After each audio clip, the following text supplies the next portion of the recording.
दोस्तों, 2020 को तो हम सभी जानते हैं और ये साल इतिहास के पन्नों में दर्ज हो चुका है। इस साल ऐसी महामारी हुई कि लोगों को लगा कि अब प्रलय ही आ चुका है और अब दुनिया का अंत होना निश्चित है। किंतु हमारे वैज्ञानिकों के द्वारा किए गए दिन रात की मेहनत ने फिर से मनुष्यों के जीवन को उनके पैरों पर खड़ा कर दिया और हम ये जंग जीत गए। किंतु इससे भी भयानक एक और जंग है। क्या हम उसको भी जीत पाएंगे? ये जंग है क्लाइमेट चेंज। इसके ऊपर काफी चर्चा भी हुई। हम लोगों ने क्लाइमेट चेंज को इतनी गंभीरता से नहीं लिया। आज मैं उसी के बारे में बात करने जा रहा हूं कि अगर हम क्लाइमेट चेंज को गंभीरता से नहीं लेंगे तो इस दुनिया का अंत होना निश्चित है। लेकिन आगे बढ़ने से पहले हमारा आपसे निवेदन है कि आप पूरा वीडियो जरूर देखें। अगर आपको अच्छा लगे तो हमारे YouTube चैनल को जरूर सब्सक्राइब कर लें। दोस्तों, आपको पिछले साल कैलिफोर्निया में लगी आग याद ही होगी। कितना खौफनाक मंजर था। कितने लोगों ने अपने घर खो दिए और कितने लोग अपनों से दूर हो गए। अमेरिका, जिसको आज दुनिया का सबसे ताकतवर देश माना जाता है, जिसके पास आज दुनिया की सब टेक्नोलॉजी है, वो भी इस आग पर काबू ना कर सका। क्योंकि जब प्रकृति अपना रंग दिखाती है तब ताकतवर देश भी विफल हो जाता है। इसलिए संभल जाइए, वरना महामारी तो कुछ भी नहीं है। पृथ्वी की बर्फ पिघल रही है और आग अपनी तरफ से कमी नहीं छोड़ रहा है। आग के ढेर लग रहे हैं और समुद्र का जल स्तर दिन ब दिन बढ़ता जा रहा है। प्रदूषण की वजह से हिमालय से बर्फ पिघल रही है और ये बर्फ पिघलना बहुत ज्यादा विध्वंसक है। धरती के तबाह होने का संकेत भी है ये। अगर इस पर बहुत जल्द काबू नहीं पाया गया तो आने वाले समय में पूरा का पूरा ग्लेशियर पिघल जाएगा, जिसकी वजह से काफी तबाही आ सकती है। और इसका जीता जागता उदाहरण फिलहाल उत्तराखंड में हुए ग्लेशियर के टूटने से तबाही का मंजर आप देख सकते हैं। आखिरकार ये क्लाइमेट चेंज है और आज मैं इसी के बारे में बात करने जा रहा हूं और आपको इससे जुड़ी पूरी इंफॉर्मेशन देने जा रहा हूं। जैसा कि हम जानते हैं कि हमारी पृथ्वी को गर्म रखने के लिए प्रकाश और सूर्य दोनों की आवश्यकता होती है। जब सूरज की किरणें पृथ्वी पर पड़ती हैं, तब उनमें से कुछ किरणें परावर्तित होकर अंतरिक्ष में चली जाती हैं और कुछ किरणों को हमारे ग्रीन हाउस वैली परिवर्तित होने से रोक लेती हैं और इसी को ग्रीन हाउस इफेक्ट बोला जाता है। और हम ये कह सकते हैं कि हमारी पृथ्वी चारों ओर से गैस की चैन या कवच से घिरी हुई है।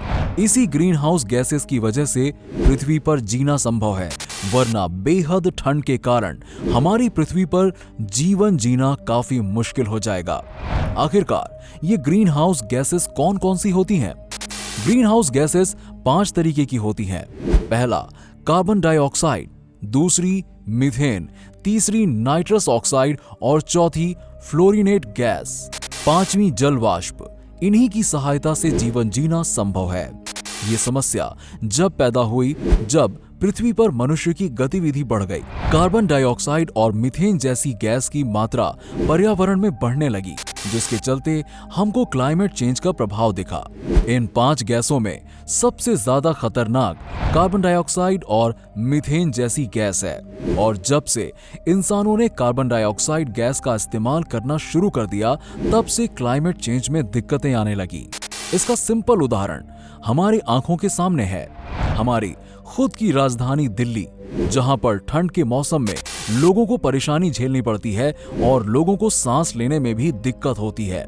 रिसर्च के मुताबिक दिल्ली में ठंड के दिनों में हर एक व्यक्ति के शरीर में इतना ज्यादा नुकसान होता है जितना कि एक चैन स्मोकर के 40 सिगरेट पीने पर होता है। और इसी तरह भारत के कई शहरों में भी इंसानों के शरीर में 20 से 40 सिगरेट का जहर उसके सांस लेने के थ्रू अंदर प्रवेश करता है। उदाहरण के तौर पर लखनऊ, कानपुर जैसे नामी गिरामी शहर भी प्रदूषण की चपेट में आ चुके हैं। इसका एक और उदाहरण ऑस्ट्रेलिया में देख सकते हैं, जहां बाढ़ के कारण वहां के लोगों को कितनी परेशानी हो रही है। ये क्या है? ये प्रकृति का कहर है जो धीरे धीरे पूरी पृथ्वी को तबाह कर सकता है। और एक समय आएगा जब पूरा का पूरा धरती जलमग्न हो जाएगी और ये समय वैज्ञानिकों के कथन के अनुसार दूर नहीं है। पृथ्वी के बगैर शायद हमारा जीवन संभव नहीं। जैसे हमें जीवन जीने के लिए पृथ्वी की जरूरत है, वैसे ही आज पृथ्वी को हमारी जरूरत है। हमारी पृथ्वी पर प्रदूषण बढ़ रहा है, जिसके कारण हमारी पृथ्वी को काफी नुकसान भी हो रहा है। वैसे तो ये कहा जाता है कि रोटी, कपड़ा, मकान की जरूरत पड़ती है तो हमें ये सब पृथ्वी से ही मिलता है। तो चलो आज पृथ्वी को बचाने के लिए छोटे छोटे कदम बढ़ाए जाएं। पृथ्वी को बचाने के लिए पेड़ पौधे लगाएं। जैसे कि हम जानते हैं, राजधानी दिल्ली के लोगों ने पेड़ पौधे काटकर बड़ी बड़ी इमारतें बना ली, जिसके कारण आज उनको पॉल्यूशन का सामना करना पड़ रहा है। इसलिए अपने घरों के पास पेड़ पौधे जरूर लगाएं। भारत में ऐसे कई शहर हैं जहां आपको इमारतें तो बहुत बड़ी बड़ी देखने को मिलेंगी, लेकिन अगर पेड़ की बात की जाए तो पेड़ का नामो निशान आपको नहीं दिखेगा, जिसकी वजह से वहां पर पॉल्यूशन की मात्रा बढ़ती जा रही है। और लगता है कि आने वाले समय में ऐसा होगा जब सांस लेने के लिए हमें ऑक्सीजन की बोतल खरीदनी होगी। पॉलीथीन का इस्तेमाल ना करें, क्योंकि पॉलीथीन हमारी पृथ्वी को काफी नुकसान पहुंचाती है। ये कैसी गंदगी है जो जलने के बाद भी वातावरण को हानि पहुंचाती है। पॉल्यूशन कम करो। अगर आप हफ्ते में एक दिन भी कार, बाइक चलाकर साइकिल से जाएं तो आपका स्वास्थ्य भी ठीक रहेगा और प्रदूषण में भी राहत मिलेगी। गाड़ियों के प्रदूषण से ग्लोबल वार्मिंग बढ़ती है और इससे हमें अच्छा खासा नुकसान भी झेलना पड़ता है, जिससे प्रदूषण में कुछ गिरावट होगी, जो हमारे आने वाले भविष्य के लिए एक अच्छा संकेत मान सकते हैं। अगर हम अभी से इन चीजों को ध्यान में रखकर तैयारी करेंगे तो शायद हमारी आने वाली पीढ़ी को इसका फायदा मिलेगा। काफी रिसर्च दावा भी करते हैं कि 1850 से लेकर इस सदी के आखिरी तक पृथ्वी के तापमान में 1.5 डिग्री तक का बदलाव हो सकता है, और अगर इसका बदलाव 2 डिग्री सेल्सियस तक हो गया तो हम पूरी तरीके से बर्बादी के निशान पर पहुंच सकते हैं। इसका मुख्य कारण ये भी है कि पृथ्वी के बर्फ की चादर काफी तेजी से पिघल रही है। समुद्र के जल स्तर को हम बार बार देख रहे हैं। साल 2005 से 2015 के बीच समुद्र के जल स्तर में 3% से भी ज्यादा की बढ़ोतरी हुई है, और अगर ऐसे ही ये बढ़ता रहा तो दुनिया के कई बड़े देश इसके अंदर डूब जाएंगे और खत्म हो सकते हैं। और जैसे कि हम देख सकते हैं, मौसम के बढ़ते तापमान की वजह से काफी शहर सूखे पड़ रहे हैं। अगर ऐसा ही चलता रहा तो ना अनाज पैदा होगा और ना पीने के लिए पानी बचेगा, जिसकी वजह से हजारों लाखों लोग एक दिन में ही मौत के घाट उतर जाएंगे। तो आप भी सजग हो जाएं और इसके लिए प्रयास करना अभी से शुरू कर दीजिए। अगर हम वैज्ञानिक की बातें मानते हैं तो ये सारी दुनिया के लिए अच्छी बात होगी, लेकिन देश के लोग अभी भी अपने नुकसान और फायदे में लगे हुए हैं। इसके ऊपर किसी का भी ध्यान नहीं आ रहा। अरे भाई, जब पृथ्वी ही नहीं बचेगी तो नुकसान और फायदे को क्या करोगे? क्या करेंगे हम लोग इन चीजों का? पर्यावरण कार्यकर्ताओं का आरोप है कि इस बात को अभी देश के लोग गंभीरता से नहीं ले रहे हैं। शायद उनका आरोप सही भी है, क्योंकि हमारे देश के लोग इन सब बातों को एक कान से सुनते हैं और दूसरे कान से निकाल देते हैं। शायद उनके पास इन सब चीजों को सोचने का समय ना हो, या वो इसके बारे में सोचना ही ना चाहते हो। जलवायु परिवर्तन के कारण आज जीव जंतु, मनुष्य सब परेशान हैं। जलवायु परिवर्तन के कारण जल में ऑक्सीजन की कमी और कार्बन डाइऑक्साइड बढ़ने के कारण काफी जीव मर रहे हैं। आप खुद ही सोच कर देखिए, अगर आपको ऑक्सीजन नहीं मिल रही होगी तो आपका क्या हाल होगा। और एक रिसर्च की माने तो जल में 2% ऑक्सीजन की कमी हुई है, जिसके कारण जल में रह रहे जीवों की जनसंख्या धीरे धीरे कम होती चली जाएगी। और ये आप धीरे धीरे देख पा रहे होंगे, और ये पृथ्वी के लिए बिल्कुल भी अच्छा संकेत नहीं है।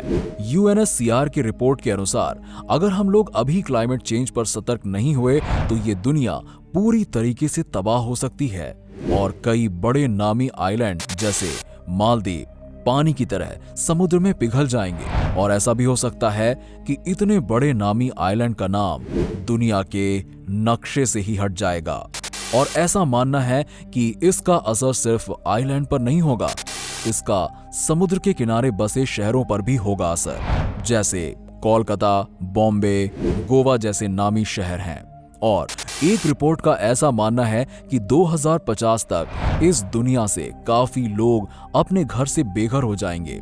और जैसे कि मैंने आपको पहले ही बताया था कि जलवायु का असर समुद्र किनारे शहरों पर पड़ेगा, उसमें भी एक शहर है जो है मुंबई, जिस पर सबसे ज्यादा असर देखने को मिलेगा।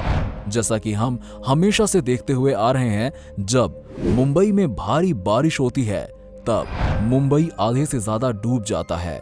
और एक सूची के अनुसार 2050 में मुंबई का क्या हाल होगा, ये आपने कभी सोचा भी नहीं होगा। कि ये सिर्फ मुंबई में यानी कि समुद्र किनारे एरिया में क्यों होता है? इसलिए होता है क्योंकि समुद्र का जल स्तर तेजी से बढ़ता जा रहा है। और अब वो दिन दूर नहीं जब ये पूरा आलीशान मुंबई पानी में डूब जाएगा। पर्यावरण वैज्ञानिकों के अनुसार ग्लोबल वार्मिंग का सबसे ज्यादा असर भारत के कुछ शहरों में दिखेगा, जैसे कि महाराष्ट्र, गुजरात, राजस्थान, केरल और भी बहुत सारे शहर हैं जिसको ग्लोबल वार्मिंग से गुजरना पड़ेगा। ऐसा नहीं है कि और शहर इससे प्रभावित नहीं हुए हैं, और शहरों पर भी इसका असर होगा। ये शहर सबसे ज्यादा होंगे भारत के पड़ोसी मुल्क बांग्लादेश और म्यांमार में, जो कि पूरी तरह से तबाह हो सकते हैं। इसी तरह दुनिया में कई ऐसे देश हैं जो समुद्र में डूब जाएंगे और समुद्र के किनारे बसे होंगे, वो पूरी तरह से समुद्र में धीरे धीरे जलमग्न हो जाएंगे। इसका उदाहरण देखना चाहते हैं तो इंडोनेशिया का हाल देख लीजिए। उसका एक शहर जो धीरे धीरे समुद्र में जलमग्न हो रहा है और आने वाले समय में ये पूरी तरह से समंदर में डूब जाएगा। अगर हमारी वीडियो अच्छी लगी हो तो प्लीज कमेंट बॉक्स में कमेंट जरूर कीजिएगा और चैनल को सब्सक्राइब करके बेल आइकन दबा लीजिए। मिलते हैं आपसे अगले अमेजिंग वीडियो के साथ, तब तक आप बने रहिए हमारे साथ।